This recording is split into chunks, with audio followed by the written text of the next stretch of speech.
Hello, and welcome to the latest installment of My Dad Listens to This. I am Juliet the daughter. And as always, that makes me Kevin the dad. Of course. So, Juliet, why don't you tell the folks out there what album you picked and why? Alright, so a couple weeks ago I saw this certain album was trending on Twitter saying, hey, it's this album's 50th anniversary. And he said, hey, Dad, it's this album's 50th anniversary. And he goes, no, it's not. I go, what? He's like, it would be 51. And I paused and I thought, well, I still want to do it. We're doing Abbey Road, guys, so Dad, take it away. Well, I was going to say, this year would be the 50th anniversary for Let It Be, which came out in May of 1970. But I didn't want to do Let It Be, so... Probably a wise decision. And the thing is, it's funny that it's the 50th anniversary for Let It Be, but no box set came out. I mean, there's a lot of stuff really that they could have released with those recordings. Different producers, different songs. I mean, someone could have gone to town on that and had at least maybe 5 or 6 CD set. Maybe the documentary and the Let It Be Naked were enough. I don't know. I don't know. I don't know. Well, we'll see if Paula or Ringo say anything about that. That's true. Anyway, Abbey Road was the next to last Beatles album released, but it was the last to be recorded by the band. So it's the official last one. Yeah. Yes. The Get Back sessions, which resulted in Let It Be, which was released after Abbey Road, like I said, in May of 1970, those sessions were recorded before Abbey Road. So hardcore Beatle maniacs like Paul and Dartmouth regard Abbey Road as the final Beatles album. I do too. You do, Paul, right? Of course you do. Yeah. Okay. Now, after the unpleasantness of the Get Back sessions, Paul talked to George Martin about getting the group together and making an album the way that they used to. Now, George Martin agreed on the strict condition that the group, especially John, and at this point, we don't need last names, right? Paul no, we know who they are. Yeah, we know who they are. George Martin agreed on the strict condition that the group allow him to produce the album the way that he did all the others, and that discipline would be adhered to, or else. Yeah. Like, if you kids make me have to get up from behind the console, I swear to God. I'm going to send you to the principal's office. There you go. Yeah. Now, recording You're gonna sessions... get spanked. Whoa. It's raining in there. Now, recording sessions started February 22nd, 1969, the day I turned 6 years old, and all of you out there, you can do the math to figure out how old I am now. Now, the funny thing is, after that day, recording stopped due to Ringo's commitment to the film The Magic Christian with Peter Sellers. Oh, is that the one where he plays the Mexican gardener? Am I thinking of another one? I don't know what you're thinking of, but that's not it. I think you're getting that confused with Being There. Maybe. But Peter Sellers played a gardener, but he wasn't Mexican. No, but Ringo played a Mexican in some other film. Ringo did. Okay, Yeah. I'm thinking Peter Sellers. No. I couldn't tell you. Anyway. Don't know. Okay, now they picked up again in April and went until August 20th, 1969, the last time all four were in the studio together. Now, originally, John wanted all his songs on one side and Paul's on the other. Probably causing George and Ringo to think, well... What the fuck? Yeah. I was going to go, well, what about us? Yeah, but same thing. Yeah. Now, for the compromise, John got one side of traditional non-related songs, while Paul and George Martin got a side with a theme of sorts, kind of in a Sgt. Pepper way, like all the songs would be linked together. Yeah. Now, John, of course, hated Paul's side. Oh, of course. Because he thought it was too inauthentic, by which I think he meant you wouldn't be able to play this stuff live. Now you could. But not that they were ever going to tour. No. I mean, especially George was just adamant, like, after, like, all the Beatlemania crap that he went through on tour, it was just, no, not I can't blame him. Like, if you watch the Beatles documentary, 8 Days a Week, directed by Ron Howard, you slowly see that it was, like, all of them were feeling this way, but when George voiced it, it was kind of like, okay, thank God I'm not the only one. Yep. Now, also by this time, John and Paul were writing separately, so it was like whoever wrote it sang lead. Yes.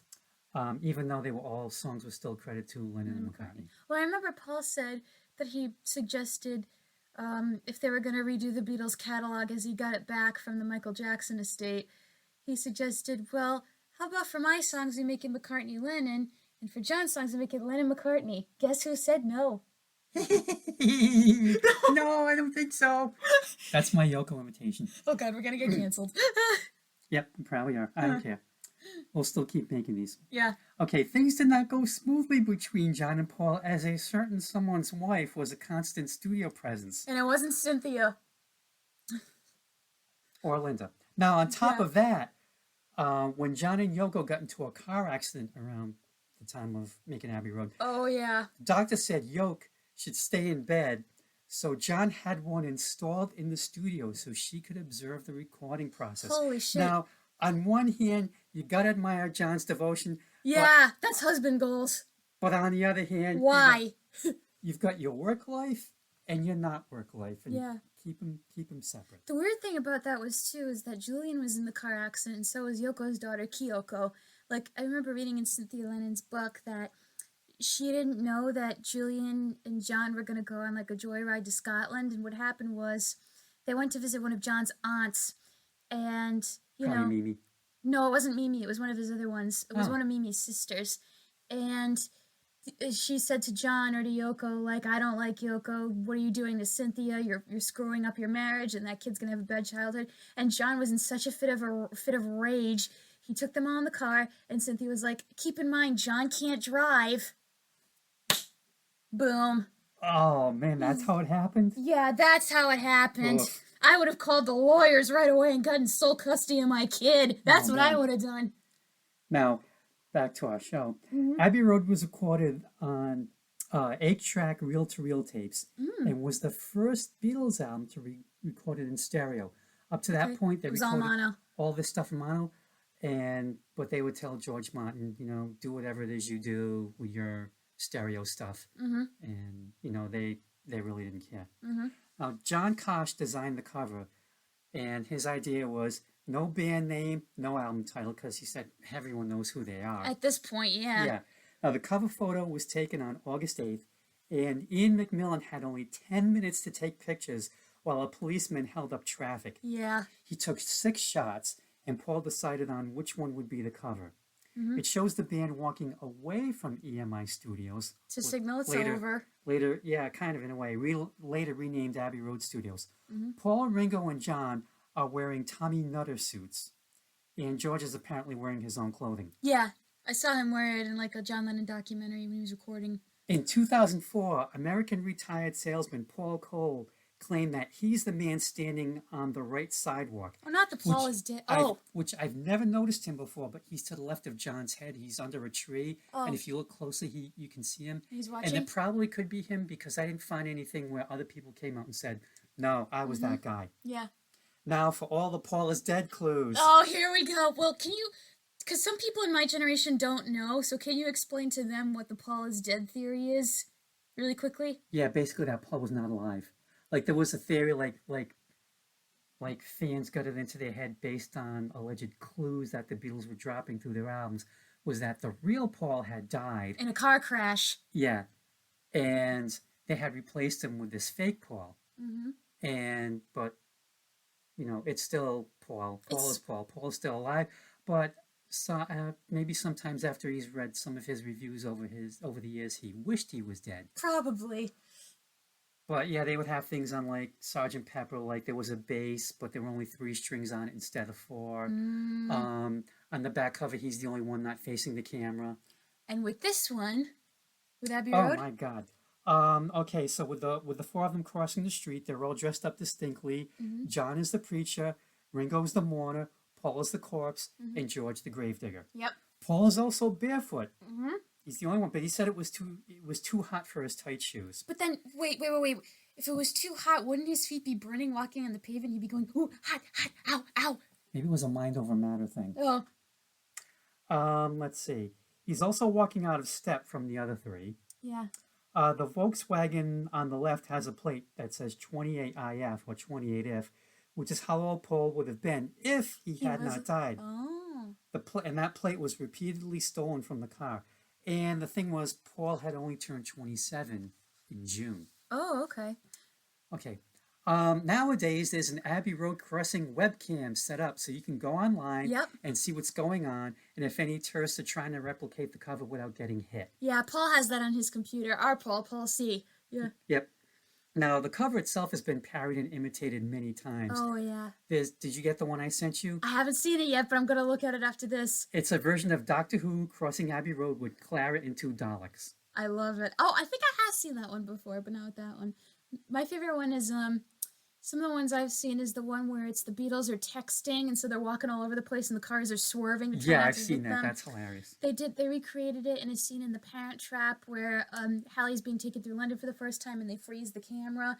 But the one thing that I've learned, well, oh God, I got a couple of stories about this. One thing that I've learned from watching British TV is that never, ever stop in the middle of the crossroad because people are trying to drive and they will honk at you and they will yell at you if you do not get out of the way. And a couple other funny stories. So they asked, this was from the Jonathan Ross show, they asked Paula, like, have you ever gone back there just for kicks? And he said, well, one night, I think it was around Halloween because he was dressed in a werewolf costume. And he said, oh, wouldn't it be fun if I did it? So he goes out in his werewolf costume and people are yelling at him, oi, pal, get out of the road! And then there was another one where if you were a Beatles fan and you haven't seen the Eric Idle parody, The Ruddles, with the film All You Need Is Cash, then there's a behind-the-scenes story where they're recreating the Abbey Road cover, right? And so all of them are dressed up as the Beatles, and a bunch of tourists come up and they go, you're the Beatles! You're the Beatles! And Eric Idle's thinking, it's 10 years later, you think they're still here? So they started signing autographs, and guess who's in the corner laughing his ass off? Had to be George. It's George, because Yep. they're not recognizing him, and he thinks, man, this is great. There was also another infamous parody done with the Red Hot Chili Peppers. They came out with what they called the Abbey Road EP, and it's the four of them walking across the street. I'm not sure if it's Abbey Road itself. It could be. They're all naked except for strategically placed gym socks. So that way you can't see their gentlemen. They're bits and pieces. Yeah, bait and tackle. They're junk. Yeah. Yeah. Anyway. Okay. Anyway. Now Something and Come Together were released as a double A-side single. Yeah, they were. Both songs hit #1. And Abbey Road was released September 26, 1969. It spent 11 weeks at #1 on the Billboard album chart. Critical reception was mixed. Oh, well, Believe it I or can not, see when it first why. came out. I can see why. The big complaint seems to have been the artificial sound, probably from the Moog synthesizer. Yeah, I heard which synths. it was still kind of a new instrument back then. It came out in 1964, and it was really complicated to use. I mean, you look at it back then, it was just all plugs and plugs and plugs, like an old-fashioned operator switchboard. George was the one who was the Moog expert. George Martin or George Harrison? Oh, George Harrison. Okay. Sorry. He was the one who had come out with a couple of electronic solo albums, just instrumental stuff. And he was the one who ran the synthesizer. Okay. One review said that there were sounds that could not be made outside the studio. Back then, they probably couldn't. No, it's now just like fine. you push a button, it reproduces it. Nowadays, it's considered their greatest album. Though, for me, I still think it's Revolver, and everyone has their own opinion about. I don't know what I think it is yet. I'm still thinking about it. Okay, you take your time. Yeah. Now, the CD version came out in 1987. The remaster came out in 2009, which you could almost look at as the 40th anniversary. And the 50th anniversary edition came out last year, which you could get, I think, a single version, a double disc version, and then the box with the book. And so let's dive into this album, shall we? Oh, yes, let's. All right. First song, Come Together. I'm going to say what everyone's already thinking. That opening is iconic. I mean, most of the Beatles' openings to their songs are iconic, but this one is in the sense that when you first heard it, you thought, whoa, what's this? And you'll always remember that feeling. I love the sound of Ringo's drums here, and they always sound great because he's Ringo, but the arrangement is so simple. And as Dave Grohl said, if you're a drummer and all you do is... and you have people dancing, you're a fucking badass. Then John starts singing, and to be honest, okay, I have no idea what the hell he's talking about except for the Ono sideboard being some sort of Yoko Ono reference. Most I can gather is that there is an outlandish-looking guy who has a simple message for the world. Come together. The music is good, and the chorus is nice and musically uplifting. What always takes me by surprise on this track, though, is Paul singing in his lower register. Because even though I know guys singing in their lower register are always going to sound different from when they sing in their falsetto, the contrast in Paul's voice is just so stark. It's also probably because when I hear Paul's voice, I think of him screaming at the top of his lungs or taking the high harmonies that he can no longer hit now. And one other thing I noticed when I was on Google looking up the lyrics is that, the shoo, that noise, if you look at it, the words are shoot me. And if you listen intently, I think you can hear it, but I don't know if that was the original intent. So, overall, while a good opening track, the next one blows it out of the water. Okay, let's calm down here. Yeah, I love that opening. It's like, as soon as you hear it, you know exactly what it is. Mm-hmm. Unless you're hearing it for the first time. Yes. But after that, you'll always know what it is. Yeah. I love the heavy bass and Ringo's drumming. And for me, this is like his best work with the band on the entire album. Ringo? He just got very, very creative. Mm-hmm. Now, John said he wrote Come Together as a campaign song for Timothy Leary when he was running for governor against Ronald Reagan back in 1968. Oh, nice. Does not get more 60s than that. Yeah. Then Larry got busted for pot and had to go into jail for a little bit. Well, nowadays that might not be such a big deal, but back then it was like, oh, no, you're over. Yep. Oh, so John said, looking back on it, Come Together would not have been a great campaign song. No. But that was Timothy Leary's thing, that we all have to come together. And so John wrote it, but... Well, I don't think it would work as a campaign song. And now what you were saying about who's this guy he's writing about? There's a theory that John was writing about himself in a sardonic way. Yeah, and again, the Ono sideboard supports that theory. And then again, there's one of the clues about Paul being dead. One and one is three, because there were four of them. Oh. Now, believe it or not, and this stunned me. What? John did all the vocals. I always It's thought not that was Paul? Paul. It's not Paul. So is it just John's voice distorted? Either that or he was able to sing in the lower register somehow. I don't know. But Because that does not sound like him. No, it does not. From what I read in my research was that Paul kind of wanted to say, "Hey, need any help somehow?" Because he really wanted to. Yeah. He really wanted to, like, hey everyone, let's get along, let's all be happy, and John said, "No, I got it. I'll dub the other vocals in later." We're like, "Oh, okay."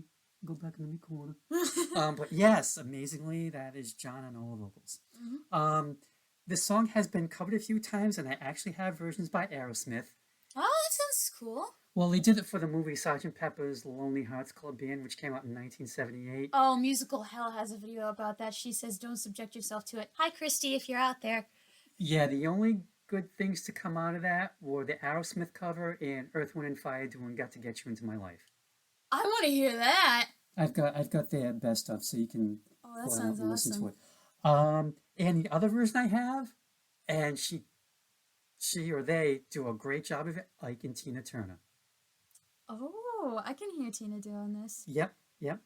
Now, with this song, John also got sued by Morris Levy, who owned Big 7 Music, which owned You Can't Catch Me by Chuck Berry, because John used 4 words that were in Chuck's song, Here Come Old Flat Top. And also, that Come Together sounded just like You Can't Catch Me, which I guess Paul and John were kind of aware of that as they slowed down their song and added the heavy bass riff to try and make it different. Yeah. Now, the case was settled out of court. Okay. And what John had to do was record 3 Big 7 songs. So John recorded You Can't Catch Me and Ya Ya for his rock and roll covers album, which I want to say came out in 74 or 75. The third song, Angel Baby, did not get released until after his death. Oh, why wasn't it released with the other ones? I don't know, but at the time, Morris Levy sued because, well, only 2 of the songs came out, and he got awarded some really strange dollar amount. It was like $8,675. But then John turned around and sued Morris Levy because Morris got his hands on tapes of John singing all these cover songs, and John was awarded $32,000 and change. So John made out better. Got his money. Now, Morris Levy, by the way, was convicted of extortion in 1990 on charges from an FBI investigation about alleged infiltration of organized crime into the music business. Oh no, the feds! Now, Levy got out of it by dying of cancer 2 months before he had to report to prison. Oh, shucky darn. And if you want to learn more about Morris Levy, check out Tommy James's book, Me, the Mob, and Music. Now, Tommy James was from Tommy James and the Shondells. He did Crimson and Clover, the Hanky Panky. Big one is Mony Mony. Nope. Because Billy Idol got a massive hit with that song in the 80s. Oh, okay. Here she comes now, singing Mony. Nope, Oh not my ringing a bell. God, I'm Sorry. old. I'm too old and you're too young. Oh, by the way, in that book about the mob and music, do the Four Seasons pop up in there by any chance? No, this is about Tommy James's career. Oh, okay. Yeah, it's not a It history started in out as an general. autobiography, and he kept writing about Roulette Records, which I guess Morris also had a hand in, and he realized, I really need to write about this. He wrote about it, but he didn't release it until all the principal players were dead. That makes sense. Yep, That's smart. because Tommy was writing about how he'd go to Morris Levy and say, am I getting paid yet? Nope, not yet, but you will. Am I getting paid yet? Nope, not yet, but you will. And then Tommy realized, I'm never going to get paid. He did not get royalty checks until 1989 when Rhino Records and EMI bought the Roulette catalog. And Tommy said when he started getting checks, it's like 5 and 6 figure checks coming in each year, and he just could not believe how much money he was making. He was just stunned. Wow. Anyway, I think John could have fought back and won this case. But maybe he knew about the mob. I don't know. I don't know. Well, I mean, James Taylor could have sued George Harrison for something, but he didn't. I mean, Boston could have sued Nirvana for Smells Like Teen Spirit, which is just more than the feeling with different words. And the Kingsmen could have sued both those bands because both their songs are just rip-offs of their version of Louie Louie. but you didn't. Right, that's the thing. Some bands, it's like, there's 8 notes and there's only so many things you can do with them out there. Well, other bands are just like, no, I am coming after you hard. But anyway, Come Together, great song. Even though I was 6 at the time, I vaguely remember hearing it on the radio at the time when it came out. I remember Hey Jude a lot just because of all the na-na-nas going on for 7 minutes. And when you're a kid, you're like, na, na, na, na, na. Yeah, but that's not how it goes. I was 5 or 6 at the time. Yeah, Okay. yeah. Okay, let's go on to our second song, shall we? Take it away, Jules. Something. Something? Something. All right, first, I want to talk about how whenever George writes a song, he always creates these little spaces for Ringo to play in so his best friend can really shine. And I think that shows how close their friendship was. But this song isn't about George and Ringo, unless there's some conspiracy theory somewhere. It's about Pattie Boyd. And Hey, they could have done, what do you call those? They could have shipped them as Gringo. Gringo, yeah, I think that's a thing. That Oh, might good be. God, Well, I was just kidding. Well, Dad, I hate to break it to you, but there's McLennan. Oh, good God. Yeah. Anyway, so I get a little bit sad hearing this song because in the music video for it, Patty and George are looking at each other with so much love, and she's so young and beautiful, and you know their marriage didn't last. If I was her, I would have preferred this song to Layla by Eric Clapton. Call me a heretic all you want, but A, it's not written for me, and B, it sounds like Eric yelling all Stanley Kowalski. Well, the thing was, like, it is about her, It is. but, like, Eric was afraid to call it Patty because she was still married to George. Well, he also based it on a poem of the Oh, okay. same name, so yeah, but it was like 99% about her. Anyway, but another reason this song makes me a bit sad is because when I read Patty's memoir, Wonderful Tonight, she wrote that she regretted her divorce with George and said she wished she toughened up and stayed so the two of them could work on their marriage instead of quitting. Which is bittersweet, because if they stayed together and ended up happy, it would have been nice for them. But on the other hand, George would never have met Olivia or had Danny. So, however, this song isn't about sadness, it's about love, and it's one of the only love songs that never says I love you. And maybe this is the shyer side of George coming through. He doesn't want to say the words out loud and put them out there in the universe, so he'll try to express what he's feeling through some other way. To him, it's explaining why he loves her through music, but he can't quite put his finger on it, so he just says something about her. I also like how even in the moments where George gets passionate, the song never gets too loud because he's still keeping this mostly to himself like the shy boy he is. George is the guy you can cuddle with and watch a Disney movie while eating pizza. Eric is the hot mess. As for covers, I'm going to let Dad discuss the Sinatra one, but in my opinion, the only good one is done by Danny Harrison and Jeff Lynne during the television special The Night That Changed America, and it seemed to be one of the ones that Paul and Ringo genuinely liked, other than Eurythmics' cover of Fool on the Hill, which we'll get into in our Magical Mystery Tour episode. So to conclude, this song is one of the most beloved songs of the 20th century, and John knew what he was doing by saying this song should be the single. Mm-hmm. Now, this is not only one of the greatest George songs, or one of the greatest Beatles songs, it's just one of the greatest songs ever, period. Yeah, and that's why George should be your favorite, goddammit. It's just, I mean, everything about it is perfect. And yes, it's written about Patty, but George also said that he was inspired by Ray Charles, the way that Ray would arrange his songs and sing them. Oh, that's nice. And the opening lyric, Something in the Way She Moves, was taken from the title of a James Taylor song. And like I said, JT did not sue George. And I think it was on James Taylor's debut album that he did for Apple. And I think it's also on his greatest hits, which I vaguely remember hearing when I lived at home, because Uncle Joey was a James Taylor fan. And I remember hearing that song. And let me tell you, George's is the one that'll, still be standing forever at the end of time. Yep. That, Keith Richards, and the Cockroaches, and the Cool Whip. That list is just getting longer each time. Yes. Now, I like how the music amps up in the middle eight, the part where George is singing, I don't know, because the music matches his doubt, because he's asking me, you're asking me will my love go? I don't know. I don't know. You stick around. It may show. I don't know. And then I guess... And the music just matches that so perfectly, and then it calms down, and he just goes into that great, simple solo, and you got the strings in the back. The strings are nice. Do we know who did the strings?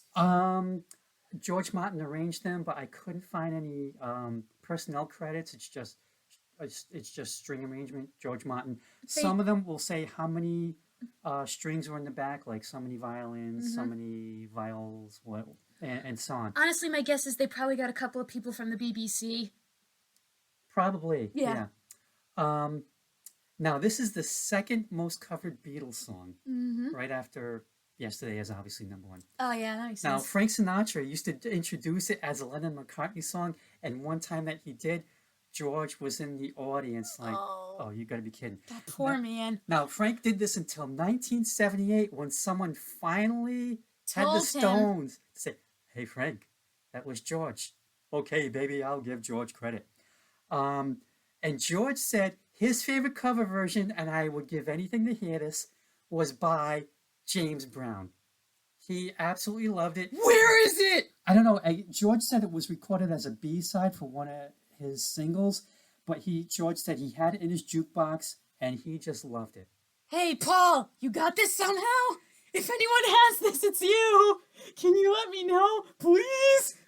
And again, I mean, everything about this song is absolutely perfect. Yeah, I wouldn't change anything. Just the way it opens, and like you said, he gives space to Ringo, and just the way it opens, just opens with that nice simple drum fill, and Ringo just keeps it like very respectful. Yeah, like This is I don't my want to say friend's song. sympathetic, but he definitely gets it. It's like when you have to tell somebody, but you're too afraid to tell the person, so you tell your friend, and your friend listens, and they nod and go, yeah, I feel you. I guess he's got the empathy. Yeah. And it shows in his playing. Yeah. Oh, one other thing that I heard about this song is, you remember when George did that concert in Tokyo where he cut out all of Eric Clapton's guitar parts? Yeah. Well, apparently when he would perform this in concert, sometimes he would slip around, You Stick Around, sometimes he would slip in You Stick Around Jack, Now It May Show, as a tribute to Frank. Yeah, he started doing that after Frank was doing that. You stick around, Jack. Yeah, but he would do it with a smile on his face, like it's all in good fun. Now, here's what I want to ask you before we move on to the next one. If George was still alive, do you think he would be nominated for a Kennedy Center honor? Because Ringo isn't getting one. John's dead. Did Paul get one? Paul got one. I don't know. It's almost like when Mick Jagger got knighted.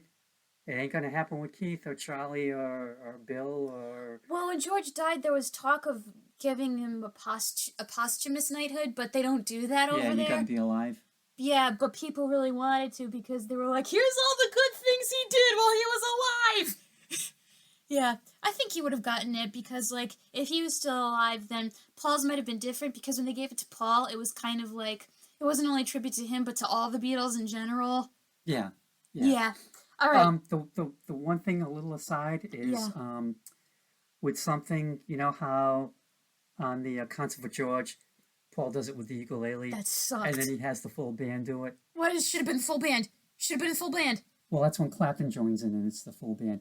I Yeah. guess Paul was doing that when he had gone out on tour soon after. He would start with the ukulele and then do the full band version. Do the full thing. And the reason he did the ukes was because George George liked was the nuts ukes. about the ukulele. Yeah. So maybe George would have liked it. I didn't. Well, Yeah. okay, All next song. Maxwell Silverhammer. Okay, the memes about this song in the Beatles fandom are endless. Really? Here's why. Apparently, Paul made the other band members do take after take of this song, and all of them got really pissed off at him. Here are 2 quotes from one of the memes. The first is from John. Maxwell Hammer is Paul's. I hate it. Because all I remember is the track. He made us do it 100 million times. He did everything to make it into a single, and it never was, and never could have been. But he put guitar licks on it, and had someone hitting iron pieces, and we spent more money on that song than any of them on the whole album, I think. Paul's response? They got annoyed because Maxwell Silverhammer took 3 days to record. Big deal. So there you go. There you have it. But was all that time and effort worth it? Well, I have to say, it's one of the most pleasant songs about murder I've ever heard, but it's not quite zany enough. However, we'll get to you'll find out. All right. You mean content-wise or music-wise? Music-wise, musical arrangement-wise. So Maxwell kills poor Joan, his teacher, and even the judge who was supposed to sentence him to prison. Even if you don't remember the details of all the murders in this song, you definitely remember the chorus. As for the sounds, I like the distortions of what maybe was a piano, and I think this foreshadowed the techno sounds that were starting up in the 70s and 80s. As for the banging of the iron, I kind of actually wish they hired a Foley sound operator from an English film company and asked him to recreate the sound of a hammer crushing flesh. Yay. Well, I like that better than the Bang Bang Maxwell Silverhammer. Squish, squish, Maxwell Silverhammer. No, bang, bang, because it's like, bang comes down in your head. Yeah, but when you hear splork, what? Well, I would look. It's a hammer on I the like skull. the gore. You're gonna get a crack and then. Yeah, but I mean, this is the same band who did an album cover where they're holding dismembered babies. They should have gone hog wild with this one. And for the record, I have seen someone get bludgeoned to death with a hammer on TV before. In my Dracula series, Van Helsing, played by Thomas Kirshner, has this giant silver mallet, and when he kills people on the show, he just bludgeons them with that hammer, and the blood flies, and it's brutal. Now, however, I'm going to offer an idea. I wish I heard a Queen cover of this song, because I think Freddie would have had a grand old time singing as a happy murderer, and since Queen didn't shy away from using effects in the studio, I think they would have had a ball capturing the sounds of gore for their audience to hear. Uh-huh. Okay. Freddie just strikes me as, like, when he does, what's that waltz song? Oh, Millionaire Waltz? Millionaire Waltz. He's got some Mad Hatter vibes going on, so I feel like he could do this song really well. Yeah, that's true. Are you done? Mm-hmm. Okay, you can drink your coffee now. Yeah, John, George, and Ringo hated it. They did. They absolutely hated it. And Ringo, who's like one of the nicest guys in the universe, said Right? it was the worst track they ever had to record. And if you piss off Ringo, then you know you fucked up. I guess. Yeah. Yeah, none of them had a good time recording it because they had to do it over and over and over. I mean, for me, it's okay. It's not their world's greatest song. It's fun, but though. I like the contrast of, you get this happy music, and then the subject matter of a guy who takes a hammer to those who piss him off. Mm-hmm. And let's face it, we've all wanted to do that. Oh, sure. Especially if you're in the customer service industry or wink. It's definitely a Paul or what rock stars would call a Macca moment. What's a Macca moment? Oh, Macca like a Paul moment? Yeah, Macca is Oh, the yeah. nickname for him, McCartney. Yeah, it's the Liverpool nickname. For Paul, it was Macca. For George, it was Hazza. And for John, it was Lenny. Did Ringo get one, or was it just Ringo? Well, on the video I watched, Paul only listed the first 3. Maybe Ringo was just always Ringo. Or maybe Starkey sounds good enough. Because that Yeah, was his real yeah, last that's name, true. so that kind of counts. Okay, so yeah, it's definitely a Macca moment, and he'd have quite a few of those in his solo career. Oh, yes. But he always managed to make up for them, as we will find out in our next song. Ooh, all right. Oh, darling. Now, the first thing I want to get out of the way is when I Googled this, I have to say, no, Google, this is not from Sgt. Pepper. Because the Bee Gees did a version, which I thought was actually pretty decent, and that was the version I heard first before I heard the Beatles version. Oh, but why was it called Sgt. Pepper if it was ABBA? Did they name their... Oh, I think they said the Bee Gees. Sorry. No, they said the song was from Sgt. Pepper on Google, which is wrong. Well, no, it's actually right because there was a Sgt. Pepper's Lonely Hearts Club Band movie soundtrack. Oh, and the song was on there. The Bee Gees did a cover of it, and like I said, I thought they did a good job. Makes more sense. And this was the version I heard first before the Beatles. Okay, so I know Mom really likes this song, but I can't really relate to it at this point in my life. I mean, for a long time, I struggled to see what situation this song could be applicable for. It's certainly not appropriate for a slow dance at a wedding, and it's not appropriate for winning someone back and playing this outside their window because you'd annoy the neighbors. But this song is good for a devastating breakup. I can't relate to it because while I've been through breakups before that really, really sucked and did have me crying my eyes out, I was never in a situation where I was so attached to the person where if they left me, I would break. I knew that it was over and I'd move on and find someone better. And so far, I keep climbing up the ladder.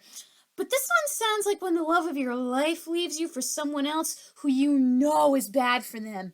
And that must be a double whammy because not only is your heart broken, but you're sick to death with worry that your former partner is going to get hurt.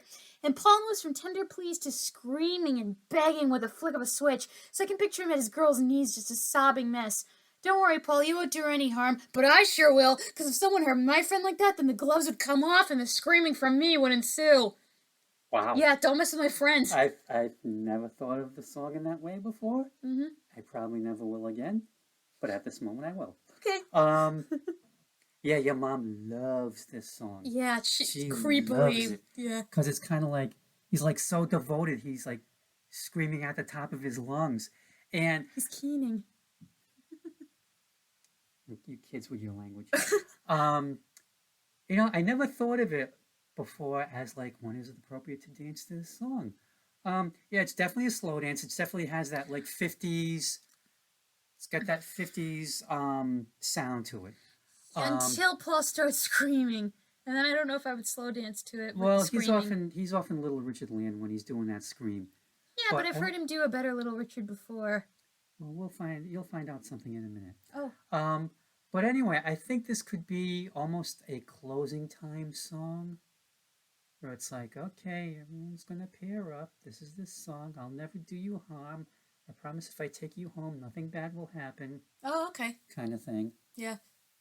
Anyway, the playing is very simple and very straightforward, and even Paul himself said he was trying to get something of like almost like a 50s slow song doo-wop kind of feel without the doo-wop, even though there are background vocals.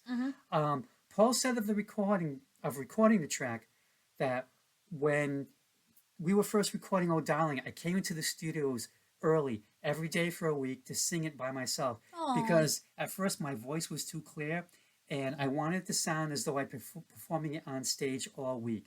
So he would only try to sing the song once each day, and if it wasn't right, he would wait until the next day. And John thought it was one of Paul's best songs, but he could have sung it better.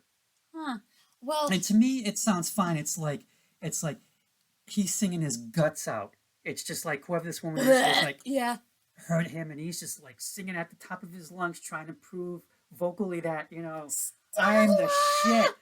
Yeah, I will never do you harm. I'm fucking Paul McCartney. Even though I'm married to Linda, unless it's to Linda that he's singing his guts out to. Oh, maybe. I have a theory. Maybe it's Jane Asher. Because of how he cheated on her and ended their engagement, and he feels pretty bad about it. See, I don't know what the timeline is for like when he married Linda.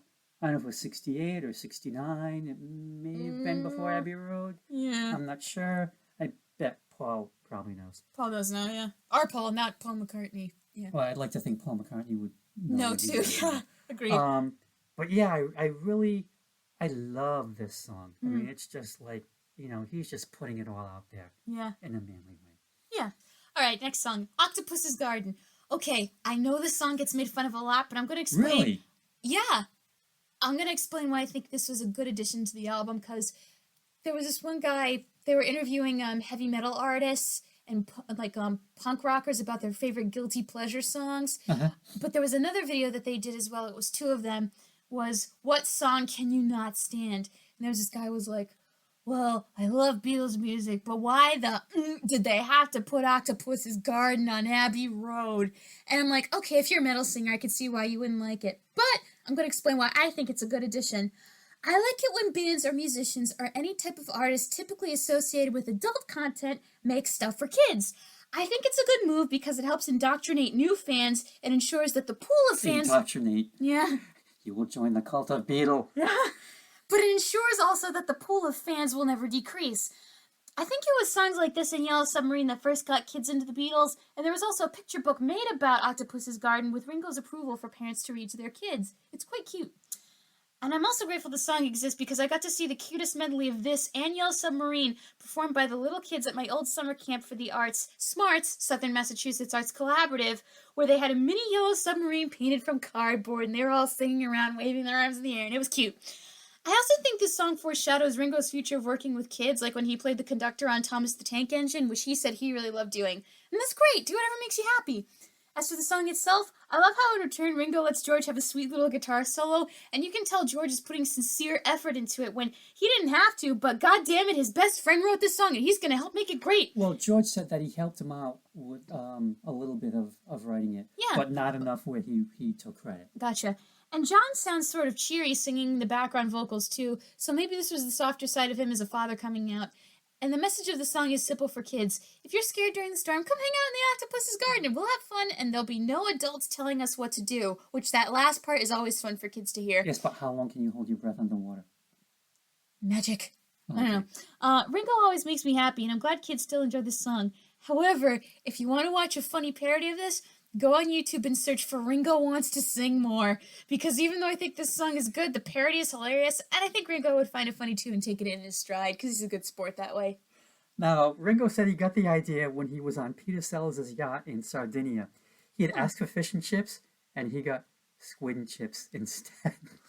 How was the squid? He said it was a little rubbery, the old taste like chicken, Aw. but the captain of the yacht told him how octopi, yes, the correct Yes. word for octopus, Mhm. or you could go with octopuses. They travel along the seabed, picking up stones and shiny objects with which to build gardens. So it is a real thing. Yeah, nice. And yeah, it's a great kid song, and I swear to God, I could be wrong about this, but I Okay. swear to God, this might have been played on Captain Kangaroo when I was a kid. Would that have been... I think it The was right like time? they had, the Beatles song in the background, and they made some sort of like little cartoon or animated clip to go along with it. Yeah. I There's- could be totally wrong, but for some reason that just sticks in my head. There's an animated version of the book out there up on YouTube. Oh, nice. Yeah. And my favorite part of the song is the underwater background vocals. Yeah, that's cute. That's I like the definitely bubbles. John is definitely prominent in that. And Oh, he loves doing stuff like that. and I think it's like, okay, yeah, my kid can listen to this. Yeah. So I'm gonna pitch in and help out and say, hey, that's Daddy doing the underground. Yeah, but you don't sound like Uncle Ringo, do you? Off to bed with you. All right, next song. I Want You, parentheses, She's So Heavy. As soon as I saw the song was 7 minutes long, I knew it was John who wrote this. And when I heard the tempo, I thought, oh God, no, this is going to be a dirge. I feel like this is the Beatles' super slowed down version of Sunshine of Your Love, where they're trying to make a slow, burning, love, lust ballad. There's also a moment with that short little instrumental that crops up in the song that sounds like the intro to George's Savoy Truffle from the White Album. So maybe John absorbed that music in his psyche somehow. John and George were also really close anyway, so maybe he also liked the music and wanted to reuse it. Yeah, and speaking of that, I don't want more books about John and Paul. I want a book about John and George, because I think there's something underrated there. Now, if we're going to talk about who this song is, I'm 99% sure that's about John wanting to get in Yoko's pants, and also just wanting to marry her. I think he'd already gotten there. Well, yeah, and also just wanting to marry her and be divorced from Cynthia already so he can leave her and stop feeling guilty every time he sees her and Julian. I also looked up what She's So Heavy means, since it's not really an expression my generation uses, and it means two things. Important and impactful, or complicated and difficult to understand, which I can see as being about Yoko, because John did love her very much, whether you like it or not. And in the Philip Norman biography, John was very much attracted to her because he found Yoko to be quite mysterious and wanted to know more after he first met her at that art exhibit. Yet I think this song works more after you've crashed down from an emotional high and you just have nothing left in the tank, so all you can do is zone out and listen to this song. It could also be a good song for when you and your partner both decide to do drugs or maybe absinthe and decide to make out a little bit in a drug-induced haze, which I'm going to say don't do because you can't consent under the influence of anything. Then a static sound overtakes the song as John and Yoko become lost in this haze that they're forcing us to experience, and we immediately jump to the next track. Uh-huh. Mm-hmm. Okay. Yeah, this is their longest song at 7 minutes and 47 seconds. Mm-hmm. And yeah, okay, Revolution 9 is longer on the White Album. I'd rather listen to this. Is that really a song? It's Really? an experiment. It's more like a song collage. Yeah. I feel like... I mean, if they were really actually going to go on tour, there's no way they'd be playing Revolution 9. No, it That's sounds just like not the gonna roughest version of dubstep or techno before it, like, really became solidified. Well, you know, this is side one, which John wanted to be the rock side, and Mm-hmm. he really wanted to keep it simple, which he does. I mean, it's minimal lyrics. Most of them are in the title itself. Mm-hmm. And yeah, John wrote it about Yoko, and it's a great song despite that. Great playing, just great vocals. That's Billy Preston on the organ. Oh, nice! Thanks, Billy. And Rest in peace. it does get a little jazzy funky there at the 2:25 mark, where you said it kind of like sounds like Savoy Truffle. Mm-hmm. And to me, it's like, wow, this is pretty laid back for these guys, and it's something different for them. Like Mm-hmm. the whole playing, it's like I said, kind of jazzy, a little funky. Just Mm-hmm. Again, it's their last album. They're getting ready to break up, but musically they are still stretching. Experimenting, Yeah. yeah. The song's coda is 3 minutes long, and it always, to this day, fakes me out as to when it's going to end. Just when I think I know, nope, it's still going on, still going on. Then it ends. Oh, we'll talk about a similar sort of And code at the end. John wanted that to be on purpose, that you never knew how long this was going to go on for. Make it stop! But great song. Like I said, he keeps it simple. And again, just a great song, great playing, great singing, great. All right, next song. We go for... This is the beginning of side 2. Okay, Here Comes the Sun. Everyone loves this song. I mean, everyone. When they played this at Concert for George with Joe Brown singing it, the audience went nuts. I think Eric Clapton's story of hearing George play this song for the first time is really sweet, where George played it for him in the garden, and Eric said, "I just watched this thing come to life." My grandmother also loved the Good song. for you, Eric. Good. My grandmother also loved this song because George Harrison was her favorite Beatle, so when I hear it, I feel like she's talking to me, and whenever I'm feeling down, it's always much more impactful because it feels like she's telling me everything's going to be all right. Now, as for the music, I don't know what's catchier, the lyrics, the guitar lick, or Ringo's drumming, because if somebody sings this song on their own, they'll sing along to all 3 parts. And I find this very impressive because George said he wrote this song in 7/8 time.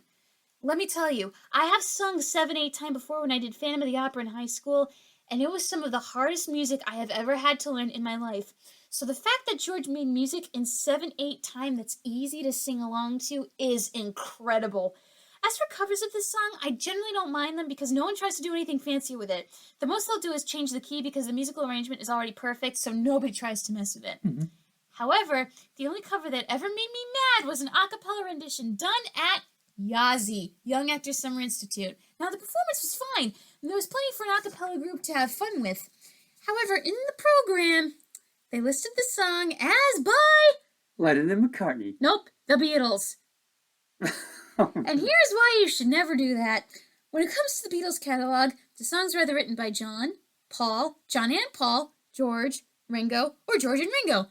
I think there's only one song where all 4 of them wrote together. I remember seeing it in your Beatles illustrated book. So if you only write the Beatles, people either assume all 4 of them wrote it, or it was just Lennon and McCartney. So please, cite your sources accurately. Oof. Okay. Yeah. All right. So this is George's other song on the album. Mm-hmm. And I think this song and Something just outdo everything else on Yeah. this album. As great as Come Together is and all the other songs, these are the 2 diamonds. I wonder if it made John and Paul scared, like how good he was. Well, I mean, John was definitely impressed, and Paul kind of had a backhanded compliment of, yeah, now George is a great writer, kind of dismissing while my guitar gently weeps and Taxman. George didn't take too kindly to that. No, and I also remember he had this fear of like, if the Beatles keep going, how many songs am I going to be allowed to put on each album?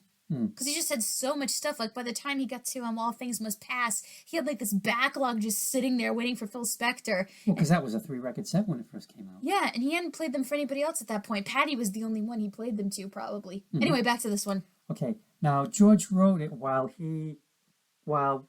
what he called skipping school. He and the rest of the band were now businessmen trying to run Apple, so there were meetings and more meetings and even more meetings. Yeah. So George was just, I can't deal with this.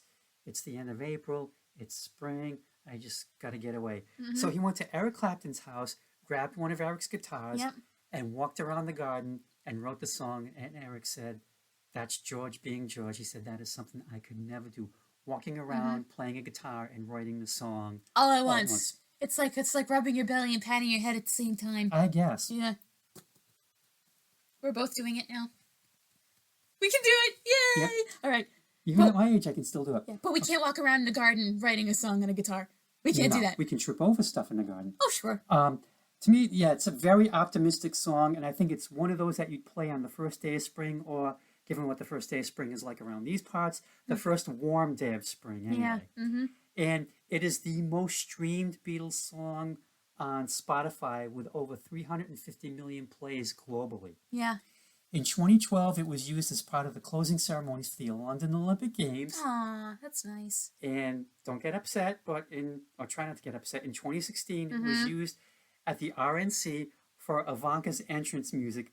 And George's family obviously was not happy with that. Yeah, I hope they sued. And they said that George's song "Beware of Darkness" would have been better. I love it. Oh, wait a minute. Hold on. What I love about that, right? What I love about that is Olivia is the sweetest woman on the planet, probably. So she wrote that. You pissed her off. Then again, maybe Danny wrote that because I could see Danny getting as angry as his dad. Well, from what I read, it said that George's family, so maybe it was the both of them. Probably. It was probably something where it was like, it was Danny writing it down all pissed off and Olivia's just nodding in the background, folding her arms. That's my son. Yeah. Now, George plays almost everything on it except for the strings. Paul plays bass, Ringo plays drums, and John's not on it because he was recovering from that car accident that I mentioned earlier.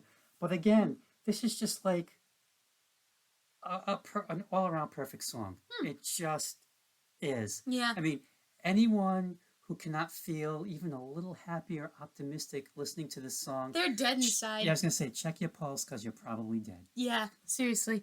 All right, next song. Because why? Because I said so.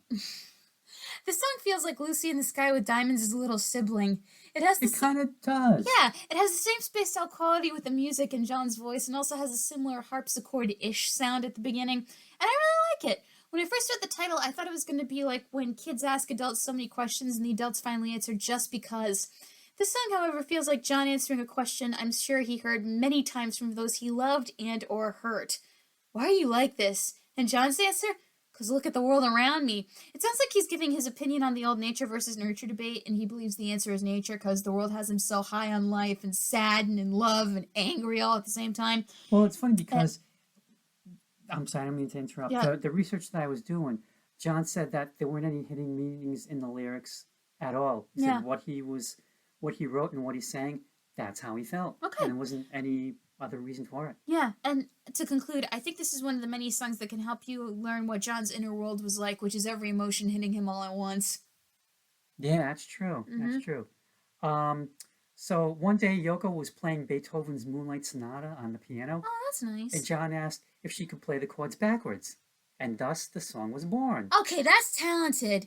That's cool. All right? If you listen, I don't care if you hate Yoko, but that's cool. Okay. Now John, Paul, George, and George Martin play on it. George Martin plays the electric harpsichord. And does he play the chords backwards, or is that Yoko doing it in the song? No, that's George Martin playing it. I guess he was able to transpose it or figure out how to write it out. Oh, cool. Okay. So yeah, George Martin plays the electric harpsichord with John duplicating the sound on the guitar, and Ooh. they wanted to play together both the instruments, Mm-hmm. but they kept messing up the timing. So they had Ringo keep time on a hi-hat through their headphones. Oh, So cool. That's that nice. allowed them to play it both together. They got it done. Oh, yeah, no metronomes. Yep. Now, George, John, and Paul had their voices triple tracked. Paul had the high register, John had the middle, and George had the low register. Oh, that's And really interesting. always liked this song. There's something like very lush and calming about it. It's got like this open space, if it makes sense. Mm-hmm. And then when the you've got the I'm assuming the synthesizer has that big sound, and it just makes it just opens it up even more. I really like the soundscape of it. Okay. It's also interesting. And again, I'm sorry. It's interesting how you talked about the arrangement because, like, if you listen to the Beatles' old stuff, it's like John takes the lower harmony, George takes the middle, and Paul takes the high one. So the fact that George got the lower one this time was interesting. Anyway, what were you saying? I can't remember. Now I like the simplicity of the lyrics. Mm-hmm. And yeah, just a great song. It's so unusual too. Okay. And the thing is, like, people look at this as like the start of the medley. Some people do anyway, but it just ends, and then we go into the medley. You'll never. Yep. Which is what? I always give you your money. You never give me your money. Hey, who feeds you? Mom and Dad. Who clothes you? Mom and Dad. Okay, so you kind of get my money in a way. Yeah. All right. Who had to buy all the ingredients for when you made us dinner for our anniversary? Mom and Dad. Hey, you work at a grocery store. Okay, I'm done chastising you. Jesus. All right. Anyway, my response to this title is to raise my eyebrows and say, "Why do you want my money? The Portuguese in me is on the alert." Hey, you go make for your own money. Yeah. So I interpret this song in two ways. If it's about Paul, it's about Paul trying to lead the Beatles through negotiations and paperwork so he could finally be with Linda and be happy. You're so close. Or it's about John trying to divorce Cynthia so he can finally be with Yoko and be happy. You will look a lot closer the first time. Okay, and then it ends with the children's nursery rhyme because they'll be so happy when this is over, they'll be as giddy as kids. I also think the middle of this song is about when the Beatles first became famous and everything was moving at a crazy fast speed, so they spent the money at a crazy fast speed buying all the cars, clothes, houses, and drugs that the rock and roll lifestyle could give them. Yet all this is coming to a crashing halt because the Beatles just want it all to be over so they can go home and move on with their lives, but that can only happen if they agree to give each other the appropriate amount of money in the severance agreements. So until then, nobody was getting any money. Well, Paul said he definitely had Alan Klein in mind when he wrote this song. Okay, yep. And basically, he says it's a song about having no faith in the person, and if there's someone you're not going to have faith in, It's Alan Klein. it was definitely going to be him. Yeah. Because they were going through that thing of like, you know, Paul wanted Linda's father to handle the management, Which would have been better. Yeah, and ultimately it would have been better for them, but the other three wanted Alan, and then they realized, oh, we're not getting paid. Do you think part of it was the three of them wanted to stick it to Paul, but then they realized they took it too far? That's a good possibility. Yeah. It could be. And I've always looked at this song as like you're getting three songs in one. You get the "You Never Give Me Your Money" part. Mm-hmm. Then you've got the middle "One Sweet Dream" part. Mm-hmm. And Paul said he wrote that about just trying to get away. The sweet dream was to pack up the bags, get in the car, and just drive off with Linda to the countryside, just to get away from all the BS. Well, like And then you've got the 1, 2, 3, 4, 5, 6, 7, all good children go to heaven part, which I'm sure that's from a children's rhyme somewhere. probably an English one. And then the song fades out, and then there's crickets. And I mean Chirp, actual chirp, crickets. Yep. And then wind chimes and bells leading into The Sun King. So I noticed the obrigado in the lyrics and I thought, I'll be dipped in dog shit. John Lennon speaks Portuguese. yes. But after noticing the Spanish and doing research, the three languages utilized here are Spanish, Portuguese, and Italian. So thanks to Googling, a rough translation says, for when much of my love of happy heart world paparazzi, my love, chica ferdi, for the sun, this thanks very much, cake and eat it carousel. Which Okay, and Joe's Portuguese pronunciation needs work because we sound nothing like Spanish. She's going to start a fight by suggesting otherwise. Well, it's a British guy trying to... Yeah, but I'm a stickler. Well, I mean, and the other thing is, like, people looking at that word the first time, they would pronounce it just like that. Probably, They wouldn't give it the role that you need to give it. No. Apparently, John thought this song would be a hit in multiple countries by using more than one language, and it would be interesting to see if this came true. I was pleasantly surprised, though, that while the lyrics are kind of chaotic, the music is chill and mellow. So if I had to hazard a guess, oh my god, if I had to hazard a guess, I'd say this song is about when you're happy and your behavior doesn't make sense to anyone else, but it doesn't matter what they think because you're feeling good. And I would say, as long as you're not hurting anyone, you do you and carpe diem. Uh-huh. The original title was going to be Here Comes the Sun King, but they changed it for obvious reasons. Yes. And it started out that way too. Here Comes the Sun King, and I'm like, I wonder how George felt about that. You know, I've always thought that this might have been about the original Sun King, Louis XIV, who ruled France from 1643 to 1715. So 72 years. He currently still holds the world's record for longest ruling European monarch, unless Liz, she's closing in. She is, honestly. She is closing in. Well, she's the longest running English monarch after she beat Queen Victoria already. Yeah, so she's been at it since 1952. If she makes it to, like, the end of 2022 or 2023, she's got the record. Yeah, she'll be almost 100 by then. Really? What is she? I think she's like 95, 96. She could do it. She could do it, yeah. She could do it. I mean... She's damned if she's going to outlive Charles. She's damned if she's going to turn the throne over to him. You know, Professor Wiener said, because he lived in England for so long, he was like, all right, you know that English has a constitutional monarchy. You know there's Queen Elizabeth, you know there's Prince Charles, and you know that there's Prince William. Grandmother, son, grandson. And most people are hoping that the father kicks in, the grandson will take over. And I'm like, yeah. Probably. It's not wrong.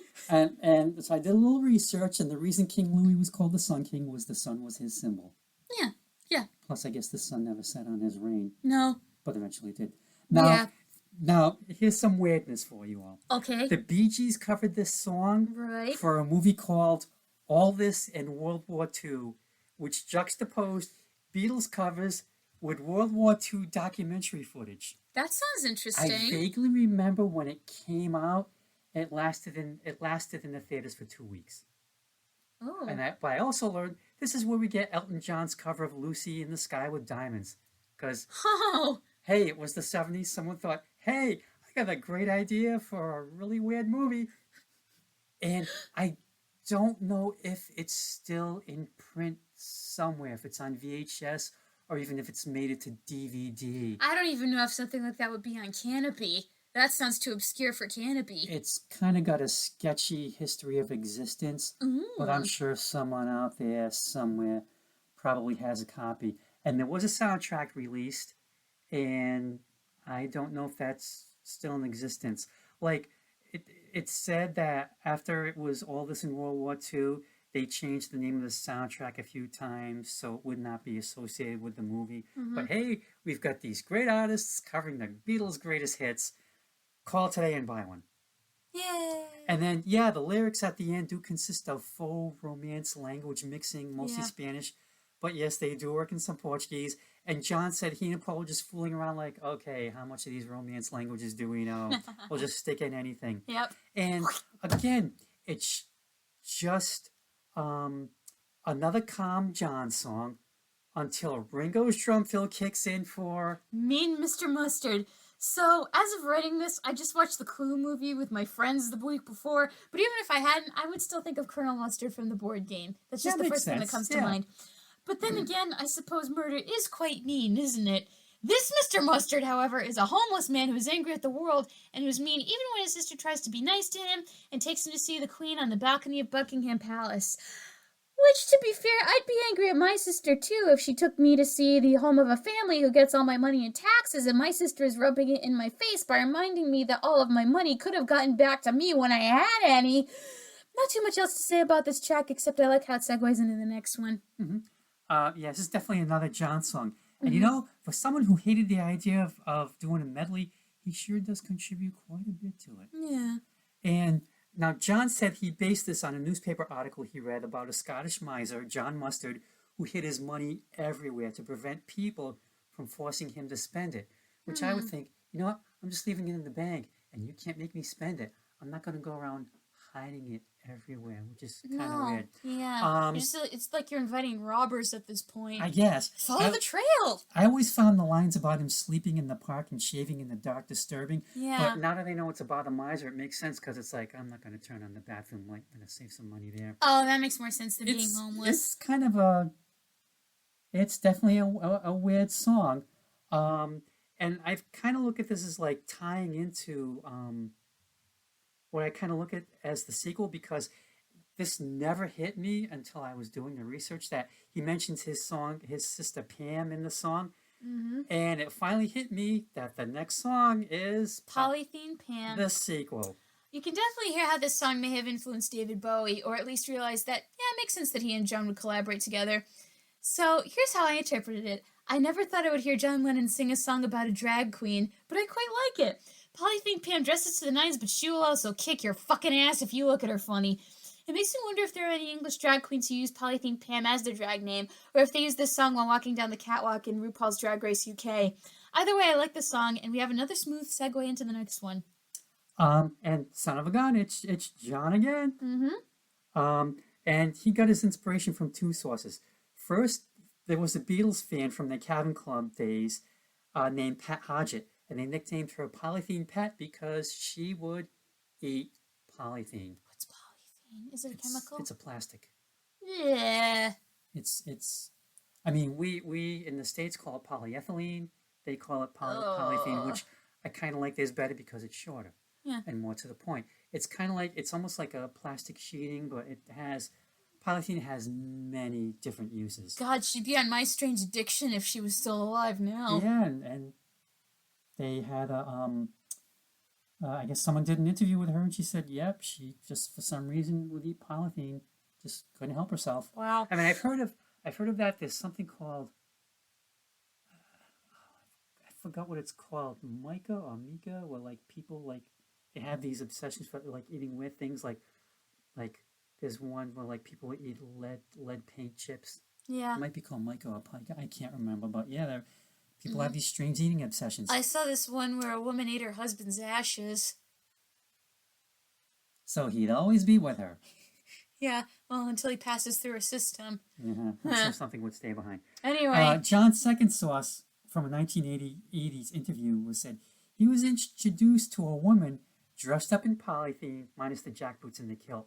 And to quote John, perverted sex in a polythene bag. It was the 60s. So he knew what he was writing about. And for me, like, musically it's in your face. When it starts off with that acoustic guitar, it's like whoever's hitting it, you'd swear their fingers had to have bled from that. It's just striking it so hard. Ow. And like everyone is just hitting it hard in this song. I mean, especially like Ringo and there's so much percussion in it, and he's just like going all out. It's a great instrumental break at the end, and then John yells out, "Oh, look out," because there's going to be a change in tempo, which leads into... She came in through the bathroom window. And before you continue, it just strikes me that, like what? The first song in the medley is Paul, and then John gets, like, 3 songs in a row, and now all the rest is Paul. All right. on the leads. So, she came in through the bathroom window. I seriously have no idea what this song is about. I will tell you. Thank you. Okay, so here's what I could gather. This is about a girl born into privilege, but she loses it and becomes an exotic dancer and then dates a former cop and stole his heart, but ended up getting arrested because, as the song says, she couldn't rob. And with that, our musical triptych seems to come to an end. But before we move on, Dad, what the hell does this mean? Now, Paul said he was inspired by the Apple Scruffs, which the band gave that term to the dedicated fans who hung outside EMI studios and also the Beatles' houses. Oh, no. Oh. So... don't ever be that person. One of the Scruffs, Diane Ashley, says, "We were bored, Paul was out, and so we decided to pay him a visit. We found a ladder in his garden, stuck it up at the bathroom window, which he'd left slightly open. No. I was the one who climbed up and got in. No. So then she then opened the door to let the other Scruffs in, and they actually stole a number of photographs in addition to some clothes. No. And she could steal, but she couldn't rob because Paul was able to get some of the photos back, especially one that they took of his father, which he really wanted. Oh my God. Joe Cocker does a really good cover of this song, Oh. and I like this song. It's kind of a little funky, and then you've got that. Why is that whip crack in there? For some reason, so I don't there's know. something else I don't know. kinkily going on. You just Maybe. want to move away from the song, No. don't you? But yeah, because I see so many examples online every day of like people stalking YouTubers and showing up at their houses. I remember a Broadway composer, Dave Malloy. This stalker followed him to his apartment and he signed her autograph to get her to go away. And Will Swenson, Audra McDonald's husband, was saying, "If you come near my family, I will, I won't hesitate." And so I've had to post on Twitter recently because people won't leave my favorite YouTubers or Broadway stars alone. Don't come to their house. Don't. They have a private life just like you do. Just don't fucking do it. Don't go to their house. Just leave them alone. Well, see, that's the problem. That's the problem with YouTube or the internet in general. Everyone knows what everyone looks like and probably where they live and all that. Where before it was like there were almost like two categories of people. We had people who were like really famous and everyone knew who they were, and then you had people who were just successful. They were doing what they loved, they were good at it, they were happy, and kind of like no one really knew who they were, if that makes sense. Yeah. Like for me, I mean, like you know everyone on Broadway. Me, I could trip over them and I would have no clue entirely. Yeah. But now As that with most people. but now that you've got everyone on the internet, everyone knows what everyone looks like, and like I said, it's probably not too hard to get access to where they live. Some YouTubers have solved this problem by like there's some in the animation community I know who never show their face. There's certainly people who do ASMR videos who don't show their face. Sometimes they'll do a face reveal, but it's pretty rare. Some of them will try to give away as little details about their personal life as possible, so that way the fans can't intrude on their privacy. But then you have the others, like certain blonde brother, sir, from whose other brother did a big no-no. And if you're listening to this, you know who I'm talking about because I don't want to say their name and give them any airtime. But there are certain YouTubers who will post where they live on the internet because they just want to create a ruckus for the views. I And if see. you know who I'm thinking of, then you know, and I'm not going to say their name because I don't want them to be more to give them more attention than they already have. Tell me after the podcast because I'm clueless on this. Oh, I will. All right, next song, Golden Slumbers. There are also so many memes about this song. Really? Yes, Yeah, about how it would be I think we're going to say the same thing, Yep. I think. How it would be a soothing lullaby for a baby at first, but then their head would get blown off by the loud part that comes out of nowhere. Having now listened to it, I would say that while Paul doesn't full out scream, it sounds like he's getting ready to, and you want to go, Paul, shh, we're trying to get the baby to stop crying and go to sleep. And so as far as lullabies go, he slightly missed the mark, and I think John's Goodnight from the White Album is better. Mm-hmm. I guess this counts as part of the medley because She Came In Through the Bathroom Window just ends. There's no musical segue into this song. Mm-hmm. And Paul based this on Thomas Decker's Cradle Song from 1603. Oh, wow. Somehow someone had the sheet music and Paul saw it, and Paul couldn't read music, so he came up with his own melody, which I think definitely works with this song. It's perfect. I mean, not that I know what the original melody sounds like, but yeah, you think, yeah, I can play this for the kids before they go to sleep. No. Then the drums kick in and everyone's awake, and it's like, thanks a lot, Paul. Now they're not going down until past midnight. And I think, you know, I don't want to say this. Okay. Paul's setup for this song reminds me of Stairway to Heaven by Led Zeppelin, because you're at the junior high school dance and they play this song and you're dancing with this girl that you've always wanted to dance with, or guy, and it's like, oh, this song's great. It's just going on, and it's so calm until you get to da-da-da, da-da-da, and you're like, what the hell do I do? What the hell just happened? Whoa, what was that song in Freaks and Geeks where Lindsay's brother wanted to ask that girl to slow dance and the fast part kicked in? I think it might have been Stairway. Was it? I would have to go back and watch You it, have but to watch it, that was yeah. the curse of that song where you're like, you're just going along, and then all of a sudden it's like you're standing like, how do I dance this? What do I do? I have no idea how to do this. This sucks. You're gonna chicken dance your way through it. So John was still recovering from the car accident, so it's only Paul, George, and Ringo. And it has a very smooth transition into. Carry that weight. Okay, I have a theory here. My interpretation is that the song is a warning to John. This is Paul saying, you broke up your band, and you're gonna have to live with this for the rest of your life. Ooh, But you are good. Okay, but he's also sad about this as well as angry, because he's losing his best friend, and that had to really suck. Because Paul seemed to love John with all his heart, and still does. Because I remember there was a March for Our Lives protest in New York City shortly after Stoneman Douglas, and Paul was marching, and they said, why are you marching today? And he went, well, my best friend was killed by gun violence. But with John, it seemed like he loved, hated, and was envious of Paul in equal measure. And when the band was breaking up, Paul seemed to realize for the first time that his best friend hated him, and it broke him.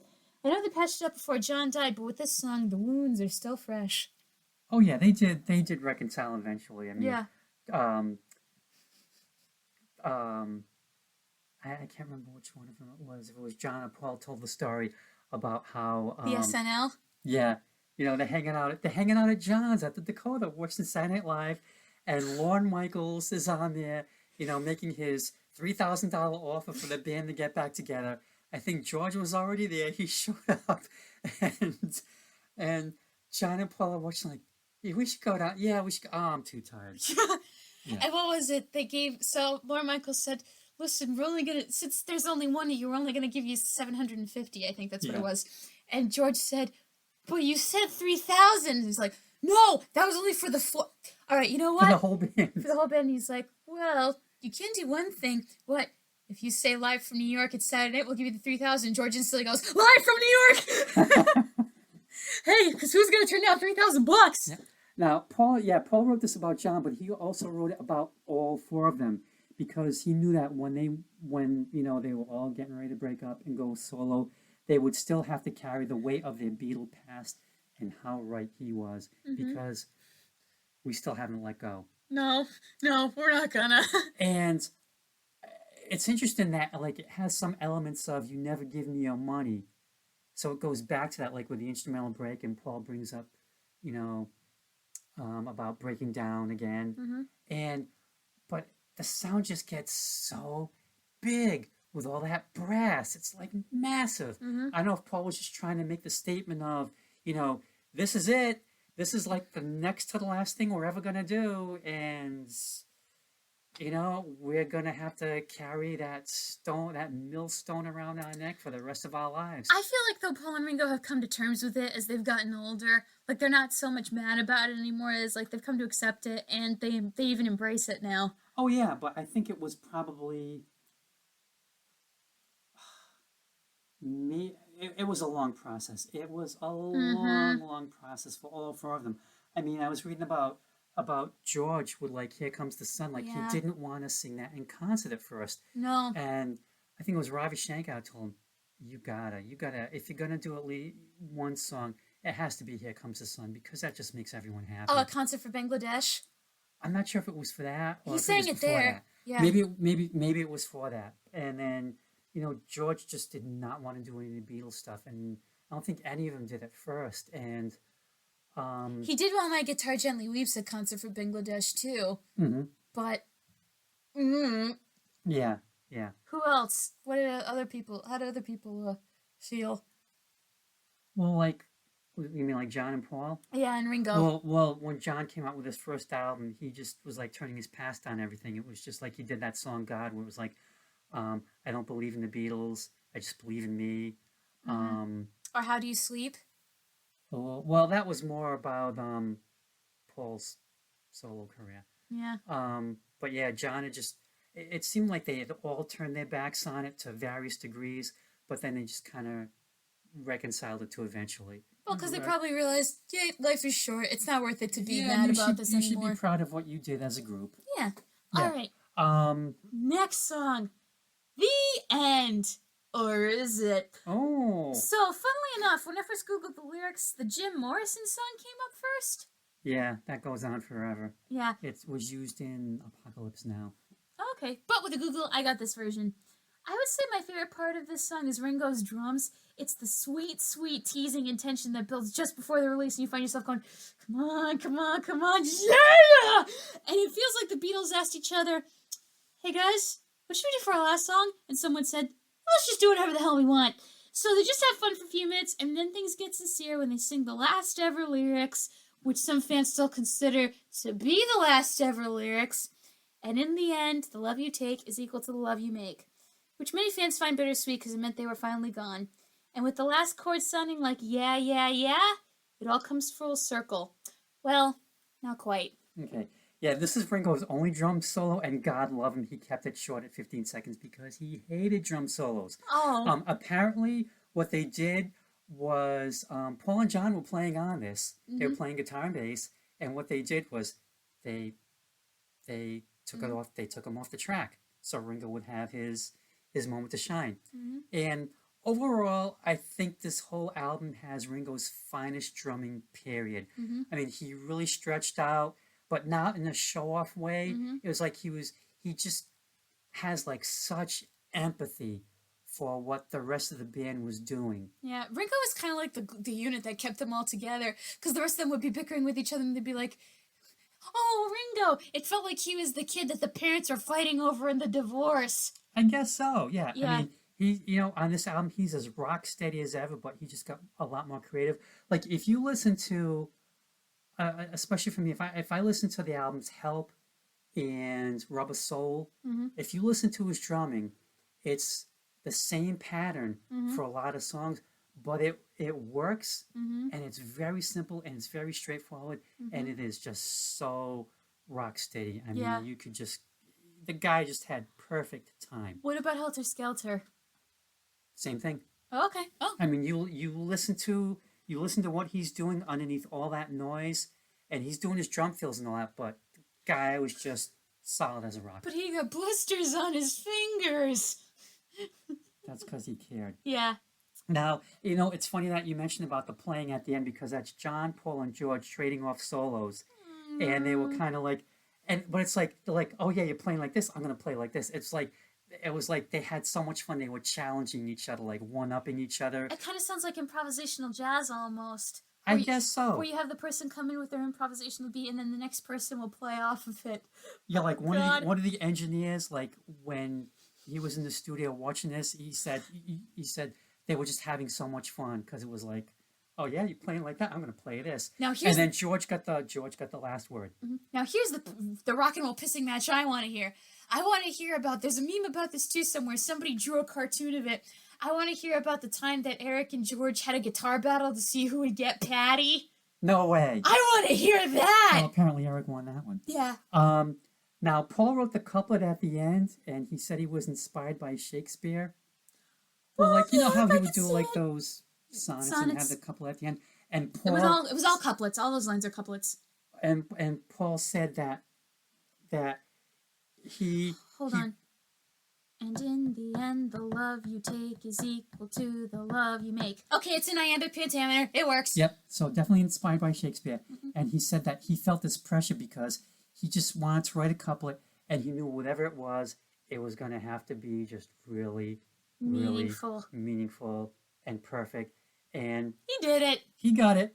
And yep, and in the end, the love you take is equal to the love you make, which just summed up everything nicely. Now, when Chris Farley interviewed Paul on Saturday Night Live, I got the transcript, and I'm going to do crappy imitations, and it went a little bit like this. Right. I think we got time for one more question. Remember when you were in the Beatles and you did that album Abbey Road, and at the very end of the song, the song goes, and in the end, the love you take is equal to the love you make. You remember that? Yes. Is that true? And Paul says, yes, Chris, in my experience it is. I find the more you give, the more you get. And Chris Farley, he looks at the camera, he's pointing to Paul, and he's mouthing, awesome! Oh, that's cute. And that's the album. Wow.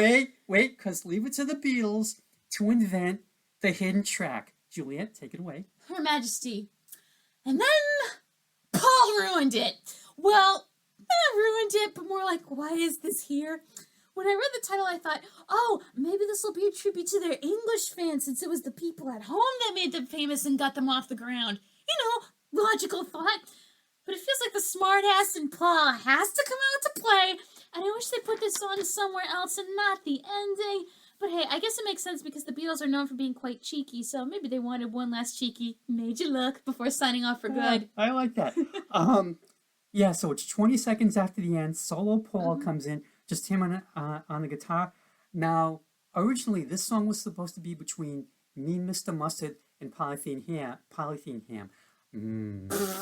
Plastic ham. But like when he goes to see the Queen. But Paul didn't like the sequencing, and he asked for the song to be cut. And now George Martin had told the engineers not to throw out anything. George, why? Don't throw out anything. Why? So second engineer John Kurlander attached it to the end of the master tape after 20 seconds of silence, just so it was saved, still just on be there. Now the tape box bore an instruction to leave Her Majesty off the final product. But the next day, when mastering engineer Malcolm Davies received the tape, he had also been trained not to throw anything away. Oh no! So when he cut a playback lacquer of the whole sequence, it included Her Majesty. The Beatles liked this effect and just decided, you know what, we're going to keep it on the album. Now, when the album was originally released, and this is for you collectors out there, Her Majesty was not listed on the cover. So it was a true hidden track. Or the album label. Nice. Now, if memory serves me, it was on reprints, reissues of the record, like back in the 70s. Like, I didn't have the Apple version, I have the Capitol Records version, and I'm pretty sure it was on the back cover and on the label. Mm-hmm. Now, when it came out again on vinyl in 2012, they left it off. But it appears on all the CD versions, though. And, yeah, it's kind of a pleasant goof. I mean, Paul wasn't doing anything serious. He just came in, knocked it out, and that was that. And I've always wondered what Queen Elizabeth thought of this. Like, I want to tell her that I love her a lot, but I get a belly full of wine. And all I can imagine is this drunk Paul. He's drinking so much wine that he's got, like, wine gut, and he's wearing this too short t-shirt. He's like, Queen Elizabeth, I love you. Sir Paul McCartney, everybody. Imagine if he showed up to his knighthood like that. Maybe he said it then. Hey, Liz, you're a pretty fine girl. Oh, God. Oh, yeah, that knighthood, yoink, you're not getting it. If I had to hazard a guess, I would probably say that if she had to prefer a rock and roll tribute to her, it would be Queen's cover of God Save the Queen with the rock and roll, with the guitar, with Brian May. Yeah, because it's just an instrumental. And it's simple, and it's nice. All right, Dad, you do your final thoughts first. So, if you're a Beatles fan, you already have this. Yeah. And if you're like Paul and Dartmouth, you have every single possible edition of this. Yes. Right, Paul? Right. Right. And if you're about to discover the Beatles, this is a great place to start. It's an amazing album. They're an amazing band, which goes without saying, but I said it anyway. Mm-hmm. And they will live on forever.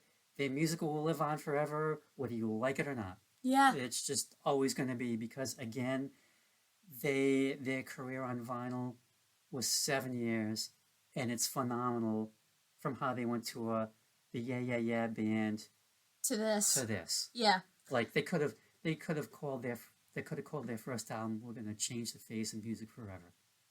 Pretty much like the book, Paperback Writer. Yep, because darn it, they did. Yeah.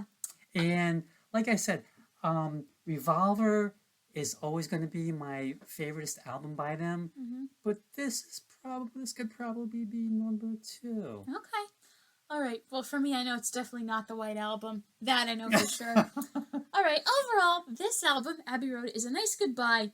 It was the one that broke the fans' hearts because it was the last one they ever did. And the only thing more iconic than music on here is the album cover.